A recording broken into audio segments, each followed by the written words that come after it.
Hey everybody, we may have not been clear about something during the last video. We're just gonna chalk that up to Krug editing very, very late into the night and not mentioning it anywhere. This is the 2017 version of this class. It is a meme how bad it is. We're talking about it because we think it's funny and an enjoyable thing to use as a precursor to the new version of this class that's coming out soon. So I hope that clears that up. Hopefully. Yeah. Also, sorry for being dumb. I was up very late editing. Sometimes it's hard, and I'm bad at it.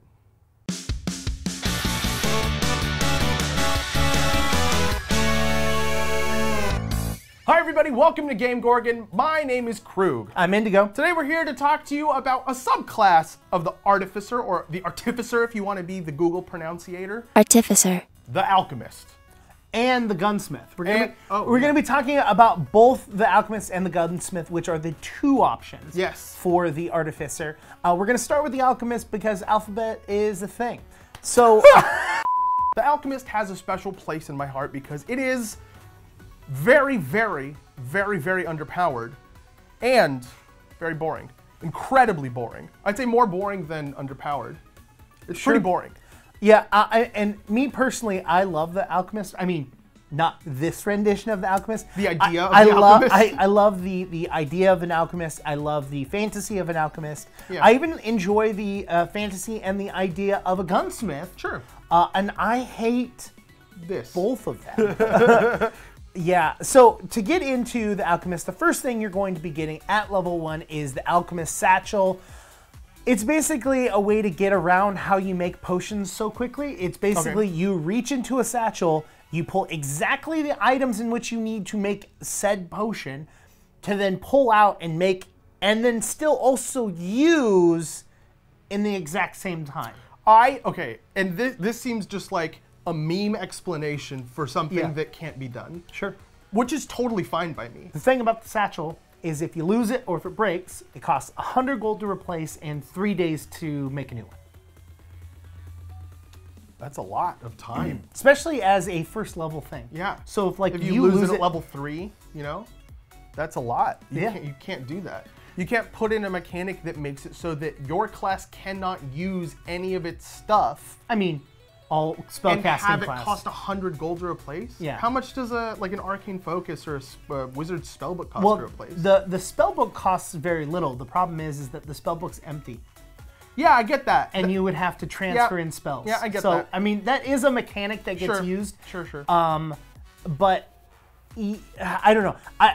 You have to always, when you have a physical object, you have to come up with some sort of back end way of replacing it so that the player, if the DM loses it, or or the player loses it via the DM, or it gets damaged, or whatever, things happen in gameplay. You have to have a way for the player to get the thing that makes the class a thing back. Yep. Fair. I just want to throw this out there really quick. As an IT professional, just like the way that we recommend you back up your computer, also just buy an empty spellbook and back it up and put it somewhere safe so that you can get your spells back as a wizard. It's really not that hard. Your GM's gonna think you're super smart, and you'll get brownie points from me. Well, I mean, if you've got 100 gold and you're the Artificer, at was it 3rd level, you're already getting a bag of holdings. So just just throw 3 or 4 spell books in there. Make sure you have all your spells copied.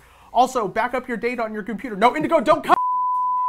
Also, at 1st level, you're going to get Alchemist's Formula, which I'm going to read to you how it is written because I hate the way it is written.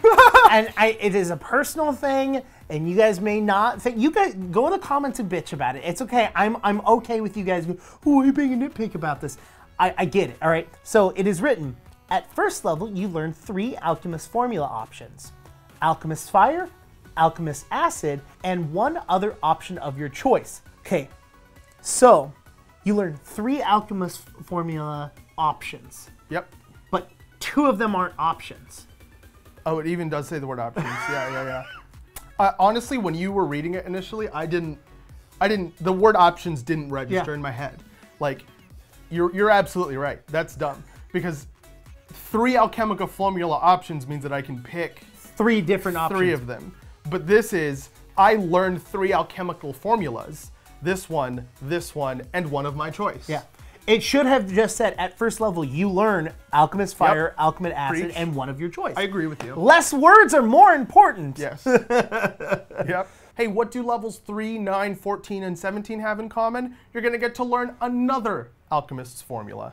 One that you choose. Yes, but this is another thing that's stupid, is that you're choosing from such a limited list that at level 17, you know them all. You know them. The biggest issue is in the opinion that you and I both share, or I believe we both share, is that the Alchemist has so much fantasy behind it, it can be its own class. Yes. And what makes it worse is the fact that the base class doesn't support the subclass whatsoever. Of course. Like, they're completely two different paths. Yeah. It's like, you know, I get a large beast that I created that's a clockwork beast, but I also make potions, and they don't... Oh, and also I can equip all these magic items. The magic items doesn't help the beast, and it doesn't help the potions. The potions can't help the beast and can't help the...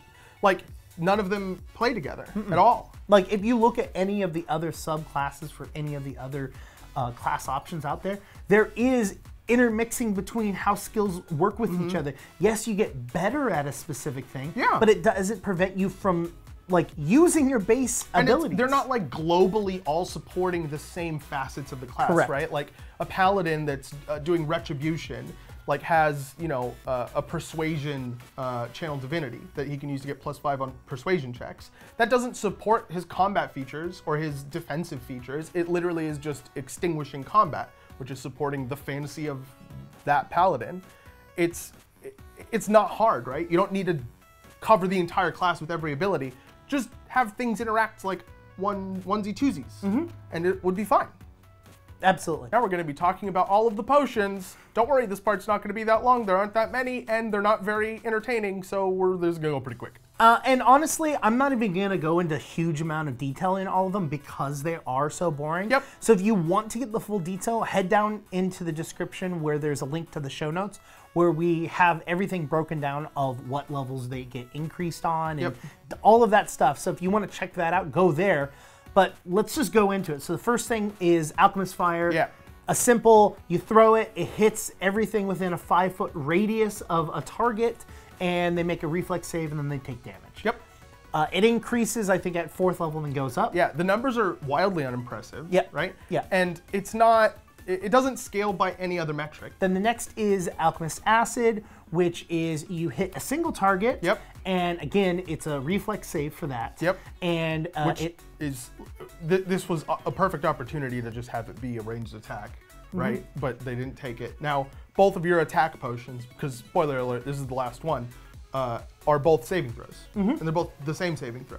So, I mean, you had a really easy opportunity here to make some diversity in these two things, and you didn't take it. It doesn't make any sense. The only diversity there is that this is a single target. Yep. It does acid damage instead of fire damage. Yep. And its increase in damage happens 1 level sooner. Ooh. Wait. There is a full separate difference. Yeah. Which is if you hit an object, if you go after an object, it immediately fails its save and takes max damage. Cool. The next is Healing Drought, which is a healing. This is your first option. This is the first one you get to choose. Yay! Which, if you don't choose this one, I don't know what the hell you're doing. But you get a healing potion that you can make. It lasts for 1 minute, and when someone uses it, they can't use another one until they take a long rest. Yep. You can also only have one of these out at a time. The utility of the Artificer's casting is that they can spread it out, right? They can have their int mod in infused spells in the battlefield at a time. You can't even do that. You literally can only give one person one potion. They have a very limited amount of time to use it, and they're the only one that can have it. And once they use it, that's it for the day. So, it would have made so much more sense to have it be, at the very least, the same as your infused spells. You can have up to your int mod out at a time. Ta-da! It's not that hard. The next one is Smoke Stick. This obscures vision. It doesn't scale. No, does not scale. It's the first to not scale. And it also has the same restriction. You can only have one of these out at a time. Correct. So you can't. So you throw it within 30 feet. It lands and it makes a 10-foot area of blocked vision. Dark vision can't see through it. Nothing can see through it. And you can only use it once. Sure. And so you can go smoke stick. Great. The opportunity here is, and because maybe somebody will write like, oh, well that emulates this spell, right? And that would maybe be a valid like, oh, this is why they did it. But here, with this specific set of abilities for the Alchemist, it makes so much more sense, since they're so limited, to just explore making things stronger. Have it scale up by 10 feet every X number of levels to a size that is unachievable by any other class. Yeah. Have it be 100 feet max. Make it unique that your class can do this. Yeah. Because you can go to the store and spend a couple copper and get a smoke stick. Yeah. So it's like, why would the Alchemist not just be like, okay, cool, I'm gonna spend 1 gold, go to the store and buy 50 freaking smoke sticks, and then go out and just be like, whoo, whoo, whoo. Oh, you know what else? You know what else can happen in that situation? They can pass them out to their party, and everyone can throw one in 1 round. Yeah. It's gonna be great. Yeah, but you can't do that with this class. It's dumb. Yep. Next is Swift Step Drought, which, guess what? It allows you to increase your movement speed by 20 feet for 1 minute. I dig this. I like this. Issue is that you can, it lasts a minute, and you can only basically make it once that has been used. And so you can only have one at a time, just like the other spells. So basically, you can get the hell out of dodge. You can't help your team to get the hell out of dodge. Or you can give it to the monk and get him to, like, you know, run a marathon. Do a Ferrari. But it's also very limited. It also doesn't scale, doesn't increase by the amount of times that you can make it, or maybe multi-batching. None of that exists. So it's kind of one of those spells. And again, another missed opportunity to scale past the means of other classes. Yeah, and the next ones, I think, Wait, just real the quick, worst. before we start talking about Swift Step Drought, you just you mispronounced the name. Oh yeah? It's supposed to be pronounced Red Bull. Because it gives you wings. Sorry, I really wanted to get that joke in there. Yeah, not sponsored by. Speaking of missed opportunities, the next one is the Tangle Footbath, where you throw it out and it takes up a 5-foot square and it makes it difficult terrain. Tangle Footbath, just to me, like, and in every other game, right? Like, look at like Heroes of the Storm, when you use Malfurion's like thing that sprouts like nature on the ground. It roots people, it prevents them from moving. Like, you can't move through the space without stopping. Why doesn't that this? Or the fact that it's only a 5-foot square. I didn't even get to that part. It's literally a 5-foot square, which is tiny. So you can literally only use this ability in a dungeon. Wait, that hold is on. It's a 5-foot square on one side. So No. it's a line. It is. No. It must be. No, it's a 5-foot square. That means it's a 5-foot square. That means it's literally just a 5-foot. No, I swear it said a 5-foot square on one side. I swear. It's a 5-foot square. I bet you $5. 6.5 hours later. Yeah, I was fucking wrong. It's literally a 5-foot square. And again, you can only have one out at a time. I can't fucking believe it's a 5-foot square. I really can't believe it. 2,000 years later. No, I'm wrong. I'm wrong. Don't let me check it again. I'm wrong. It is very bad. Yes. It does not scale. No. And here's the thing is, there's an entire class that literally says you ignore rough terrain. So, like, it's so useless. Have you ever been in a situation where you thought one 5-foot square of difficult terrain would have an impact on a fight? No. No, never. The last thing is Thunderstone, which is a stone that you pull out of your bag. You throw it, and everyone has to make a con save that is within 20 feet of it, and they get pushed back 10 feet and are knocked prone. Cool. If they fail. That is the most interesting one out of all of them. Yeah, it's an AoE. But I'm sorry. It's 10 feet, not 20 feet. So you throw the stone. Yeah. Everything within 10 feet gets knocked back 10 feet. Yes. Not 20 feet. Sorry. Gotcha. But I like this, but it also doesn't scale. It also doesn't scale, correct. I think it's strong. It scales based off of your save. I mean, that's about it. Like, but that doesn't count. Everything with a save scales based off of the DC that you are setting for that and save. so does your enemies if your DM is putting. I don't think that counts really well. But I think it's strong in the sense that like I don't think I've seen any other AoE knockback and knockdown all in one thing, unless there's a spell. I don't play casters very often, but there might be a spell. I don't think there is, especially one that you can like that has a range and a radius. That I think this is a good thing, not enough. Yep. At all. Yeah, it is one good option to assist other aspects of your character. Yeah. The other problem is you can't use it to like get people away from somebody on your team because it also knocks them away. It's everyone. You don't get they to have choose. to make the same save. There's no way for you to exclude. So it has problems, but this is the one with the most potential. It's still f***ing like, so what? Yeah.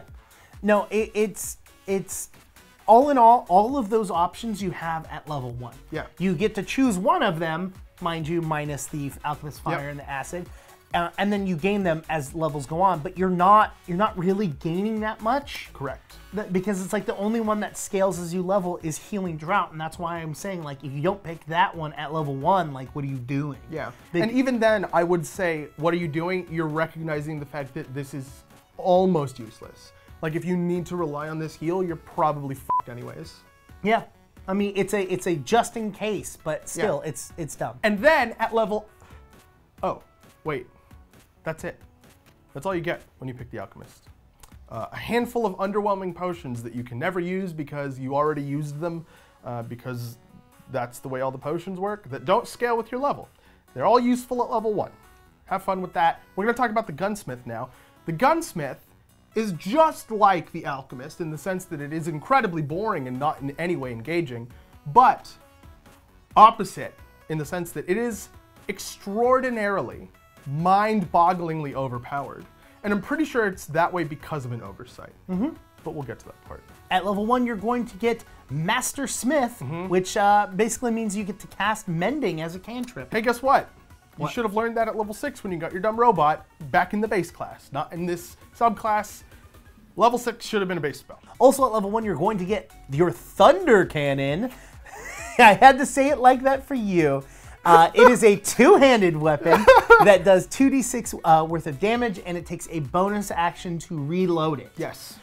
The range on it is 150 to 500. That is long. Yes, that is insane, especially if you take into account that because it is a ranged weapon feats associate with this. Yes. The same with how the Alchemist works. If you lose your gun or it breaks, it's 100 gold and takes 3 days to remake. Yep, which is totally not enough money because this gun's broken in every sense of the word. Well, I mean, at level 1, being able to do 2d6 as a ranged attack is...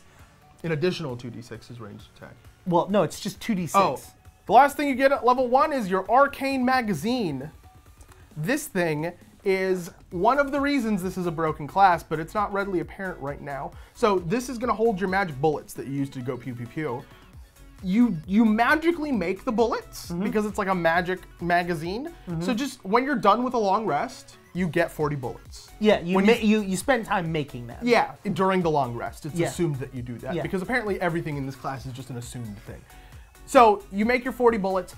During the day, you'll use some bullets and encounters, and then if you take a short rest, you can spend time making 10 bullets during the time a short rest elapses. Those bullets never go anywhere, though. Yes, it's a very clearly miswrote section because of the fact that it does not say that your magazines are ever spent. Yes. Or the fact that at the end of the day, those bullets disappear. Yeah, it literally just says you make them. This is what I think they should have done. First of all, reduce the amount you make by a lot, and then set a cap on the number of bullets that thing can hold, so that you can only hold 15 bullets. And I think that's generous, given the amount of power you get later in the game. But that's not the case. You can literally spend a week of downtime, and instead of using any of the downtime activities that are written in the book for you, you can just say, I'm going to make bullets. Yeah. All week long, and then for 7 days, you long rest and make 40 bullets every time. Actually, it would be more efficient for you to short rest a whole bunch throughout the day, so you can make 10 bullets times 8 times 2 every day, which is more than 40. And then you just come out of that with infinity bullets, and then you never have to make them again. It's really, really having a max, I think, is really the important part. Yeah. And then also the fact that they dissipate at the end of the day. I think that's important too. Is very, very important. I honestly think that 40 is a lot too. 40 is way too How many. often, like, especially because it's a two-handed weapon, right? And it takes a bonus action to reload, which means you can only attack once in a round. Yes. Right? How often are you in 40 rounds of combat in a day without taking a short rest? I tend to play with good GMs, so rarely. At level 3, you're going to get the Thundermonger, which is a special attack that you do with your Thunder Cannon that allows you to add an additional 1d6 of damage on top of it, and that scales as you level. Oh, so it scales, nice. That scales. But here's the question. Yeah. When are you not going to use that? Well, when you don't have enough ammunition. Oh, wait, hold on. But because it doesn't tell you it takes additional. It doesn't tell you it takes additional ammunition, right. So then that's not a limiting factor. Nope. Okay, so what about if you... I mean, actually, if you take a step back, technically none of them say it takes ammunition, but we're going to assume that the gun takes yes, ammunition. Yes, we're going to make that assumption. That's a fair assumption. I'm not going to, like, no, deduct anything for that. I'm just saying... But this ability... does not take any If additional... they wanted it to take additional ammunition, I think that would have been a valid thing. Let's go to this place really quick. How big does the damage get? It gets up to 9d6 at level 19. Yes. Plus your 2d6, so that puts you at 11d6 at level 19. You can roll 11d6 for damage every single round with absolutely zero interruption whatsoever, assuming that you're not incapacitated or hindered in some way or another. That is, it's not the like biggest thing ever, right? It's not the most dice or the highest value dice in the world. Like casters can beat that out. Casters do not in any way come close to competing with your consistency though, which is just like, it's broken. And here's the thing is, you're not reliant on a saving throw. Yeah. Like you're making the casters are. Yeah. The casters are reliant on making those like making them make saving throws. You're literally just like, cool, I roll a d20. I'm maxing out my ability so that my ranged attacks. Oh my God. Hold on. I just thought of something. What? That can crit. Yeah. That can crit. Yeah. Spells can't crit. That's so much more broken than I even realized. I didn't even think of that shit. This can crit. Yeah. Okay, well, at level 9, you're going to get Blast Wave. This is going to allow you to, within a 15-foot cone, deal damage to the things in that cone. And if they fail a strength saving throw, they're pushed back 10 feet, which is cool.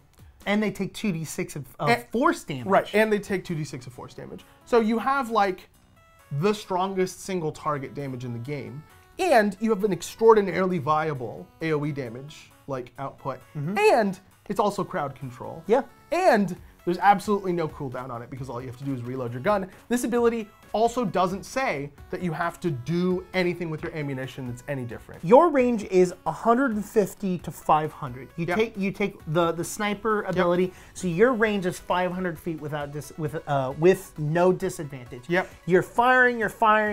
Even a monk coming straight at you. You'd be dead instantly. You know what I mean? You're just shooting them, and then when they do get close enough, guess what? Push. Cone, push them back, get another round off of them. You know what I mean? Like, this is broken. Broken. Next is Piercing Round, which makes a 5-foot wide by 30-foot long line of electricity that hits everything, and they have to make a reflex saving throw or take 4d6 damage. So, up till now, we have an attack, we have a strength saving throw, we have a reflex saving throw.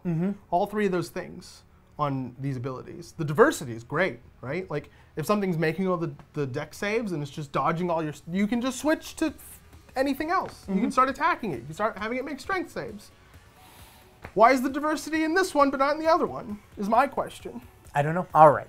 There's one more ability. Okay, let's talk about the last. Oh, God. Are you sure you can handle this? Do we need a break? We've got the last ability, which is Explosive Round, which at your range, which again I would like to remind you is 150 by 500. And since this is the level 20 thing, you've taken feats by this point. It's 500. Your range is 500 effectively. You shoot and it hits the target, and in a 30-foot radius from that point, it explodes and does fire damage. It does 4d8 worth of fire damage. It's not tremendously a lot for level 17, but 4d8 area attack 500 feet away is amazing. Spam it. Yeah. And you can spam it indefinitely. Yep. There's absolutely no reason for you to ever stop using it. If there are more than 3 things, you're getting your value's worth with every shot instead of taking the single target, huge, bursty piece of shit that doesn't make any sense. And nothing will ever reach you. Yeah, none of these abilities take different amounts of ammunition. We're assuming that they take ammunition and that it's not just like, oh, well, whenever you fire a gun, that's ammunition. Right. So that 40 is still looking like a huge number. Like, and then again, remember, you can just take some downtime and prep infinite ammunition, effectively infinite ammunition. It doesn't make any sense for you to ever run out of ammunition.